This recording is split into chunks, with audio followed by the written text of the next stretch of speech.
अस्सलामुअलैकुम इंडियन पाकिस्तान से मैं हूं मुनीर बाजा। पाकिस्तान में जहां इंटरनेट की बंदिश का मामला जो काफ़ी अरसे से चल रहा है, वहीं नदीम सरवर एडवोकेट की वसातत से लाहौर हाई कोर्ट में दरख्वास्त दायर की गई और अदालत ने इसके ऊपर क्या हुक्म जारी किया, उन्हीं से बात कर लेते हैं। और इसमें अदालत की ऑब्जर्वेशन क्या थी और सरकारी वकील के ख़ास तौर पर क्या मौक़िफ़ था, वो उस पर भी बात करेंगे। नदीम सरवर साहब, आपने इंटरनेट की बंदिश के ख़िलाफ़ ये दरख्वास्त दायर किया, तो क्या समझते हैं क्या वजह क्या हुई जो इंटरनेट जो है वो ख़ास तौर पर सोशल मीडिया ऐप्स हैं वो बंद की गई?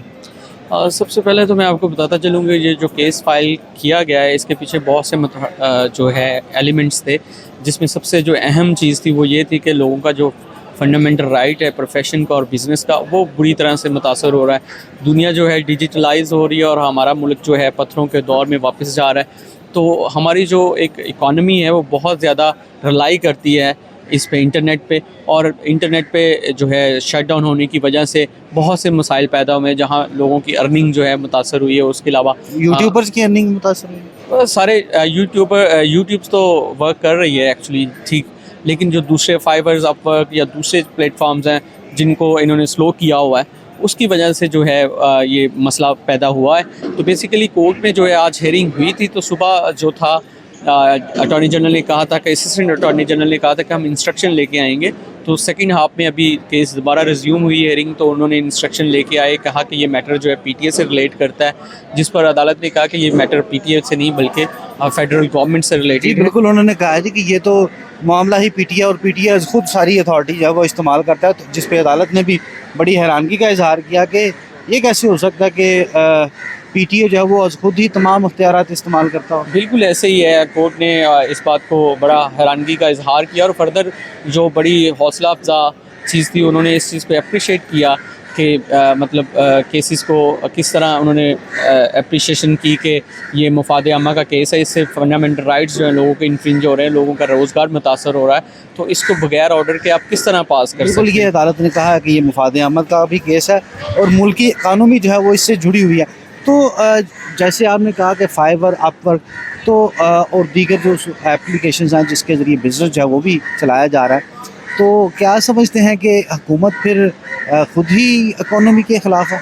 देखें, जो सबसे अलमनाक बात वो ये है कि हुकूमत जो है ऑलरेडी लोगों को बिजली के बिलों की मद में और दूसरी यूटिलिटीज़ बहुत एक्सपेंसिव हो गई हैं, उनमें आवाम को कोई रिलीफ नहीं दे पा रही। और आवाम का जो ज़रिया माश बना है, जिसमें आईटी सेक्टर एक अहम ज़राए हैं जिससे जो है आमदन होती है, तो उसमें एक खातर ख्वाह जो रकम है वो पाकिस्तान में आती है थ्रू इन्वेस्टमेंट।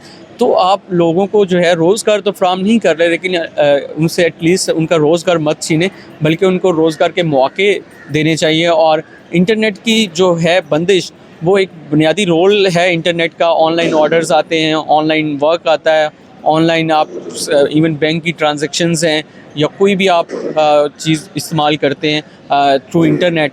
आजकल मोस्टली पूरी दुनिया डिजिटलाइज हो गई और सारी दुनिया जो है इंटरनेट पर रिलाई करती है, तो आपने उसको जो है बंद कर दिया। इस तरह के केसेस जो हैं इंडियन ऑक्यूपाइड कश्मीर में भी हुए थे, तो उनकी जो है उन्होंने एक बड़ी अच्छी जो है जजमेंट लिखी, जो कि केस स्टडी के तौर पर पढ़ाई जाती है, जिसमें उन्होंने कहा कि जो इंटरनेट की बंदिश है वो एब्सोल्यूट तरीके से नहीं आप उसको कर सकते। और उन्होंने जो अच्छी बात की वो ये की कि वहाँ पे इंटरनेट बंद किया थ्रू नोटिफिकेशन और एक टाइम फ्रेम भी था। ठीक है, यहाँ पे कोई ऑर्डर भी पास नहीं हुआ। ठीक है, पीटीए ने कोई ऑर्डर भी पास नहीं किया, फेडरल गवर्नमेंट ने कोई ऑर्डर नहीं पास किया कि बताया जाए कि हाँ इंटरनेट शटडाउन है और आप अपनी सर्विसेज को या जो भी आप अपनी जॉब्स या आप कोई असाइनमेंट्स कर रहे हैं उनको अकॉर्डिंगली अलाइन कर दें।